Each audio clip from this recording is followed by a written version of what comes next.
విశాఖలో జగన్ పర్యటన అయితే కొనసాగుతూ ఉంది. జగన్ టూర్ కు పోలీసులు ఆంక్షలు విధించారు.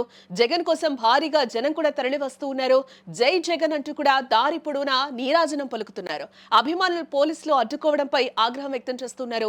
భారీ వర్షంలోనూ జగన్ వెంట అభిమానులు నడుస్తూ ఉన్నారు. విశాఖలో జగన్ పర్యటన అయితే ఇంకా కొనసాగుతూ ఉంది. పోలీసుల ఆంక్షల నడుమ జగన్ టూర్ నడుస్తూ ఉంది. ఎన్ఏడి జంక్షన్ వద్ద కాన్వాయ్ వాహనాలను అయితే ఆపేసి కేవలం 4 వాహనాలు మాత్రమే పోలీసులు అనుమతించడం జరిగింది. నేతల కార్లు బైకులను అయితే అడ్డుకుంటూ ఉన్నారు.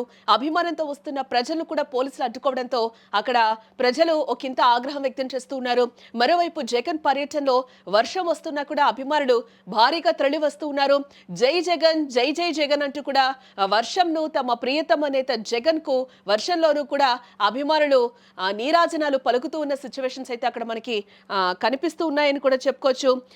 ఇటువైపు మనం చూస్తే మరోవైపు అనకాపల్లి జిల్లా తాళ్లపాలెంలోనూ పోలీసులు ఒకంత ఆగ్రహానికి గురైనట్టుగా తెలుస్తోంది. వైఎస్ఆర్సీపీ కార్యకర్తలను వైఎస్ జగన్ అభిమానులు పోలీసులు అడ్డుకుంటూ ఉన్నారు.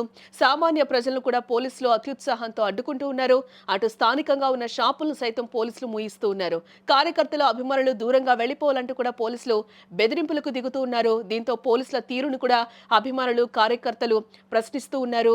వైఎస్ జగన్ పర్యటన సందర్భంగా అనకాపల్లిలో పోలీసులు అత్యుత్సాహం ప్రదర్శిస్తూ ఉన్నారు. అనకాపల్లి నుంచి నర్సీపట్నం వెళ్లే మార్గంలో ఫ్లెక్సీలు కట్టకుండా పోలీసులు అడ్డుకున్నట్టుగా కూడా తెలుస్తూ ఉంది. దీంతో వైఎస్ఆర్సీపీ నేతలు పోలీసుల తీరుపై ప్రశ్నిస్తూ ఉన్నారు.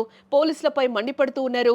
కూటమి నేతల ఫ్లెక్సీలు వదిలేసి వైఎస్ఆర్సీపీ ఫ్లెక్సీల్ని అడ్డుకోవడంపై ఆగ్రహం వ్యక్తం చేస్తూ ఉన్నారు. పోలీసులు పక్షపాతం చూపిస్తున్నారు అంటూ కూడా వైసీపీ నేతలు కింద ఆగ్రహానికి గురవుతున్నారు.